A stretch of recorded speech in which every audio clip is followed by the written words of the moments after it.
ఇది శనార్థి తెలంగాణ దినపత్రిక. ఇక పవర్ పంచాయతీ డిస్కమ్ అప్పులు 81,000 కోట్లు, భారీగా పెండింగ్ బిల్లులు బకాయిలు, ప్రభుత్వ సంస్థలోనే 28,000 కోట్లు. కరెంట్ అప్పులపై అసెంబ్లీలో హాట్ చర్చ. విద్యుత్ బకాయిలో ఫస్ట్ ప్లేస్ లో సిద్దిపేట 100 కోట్లు పెండింగ్ ఉంటే ఎందుకు ప్రశ్నించలే? బిల్లులు కట్టకపోవడం నష్టపోవడానికి కారణమే. తెలంగాణ ముఖ్యమంత్రి యనుమల రేవంత్ కరెంటు కొనుగోళ్లపై ఎంక్వైరీకి ఆదేశం. శ్వేతపత్రం విడుదల చేసిన డిప్యూటీ సీఎం భట్టి.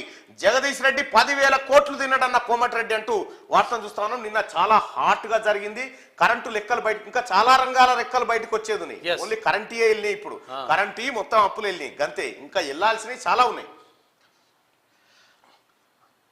తెలంగాణ విద్యుత్ రంగం అధ్వానంగా తయారైంది. 10 ఏళ్ల బీఆర్ఎస్ కాలంలో అప్పటి సర్కార్ విద్యుత్ రంగాన్ని సర్వనాశనం చేసింది. ఛత్తీస్గఢ్ విద్యుత్ కొనుగోలు మొదలుకుంటే యాదాద్రి థర్మల్ పవర్ ప్రాజెక్టు నిర్మాణం వరకు అంతా అక్రమాలు జరిగినట్టు తెలుస్తోంది. తాజాగా గురువారం కొత్త ప్రభుత్వం తెలంగాణ విద్యుత్ రంగంపై శ్వేతపత్రం విడుదల చేసింది. ఇందులో విస్తుపోయే నిజాలు వెలుగు చూశాయి. ఒక్క మాటలో చెప్పాలంటే రాష్ట్ర విద్యుత్ రంగం ఆర్థిక పరిస్థితి చాలా ప్రమాదకరంగా ఉంది.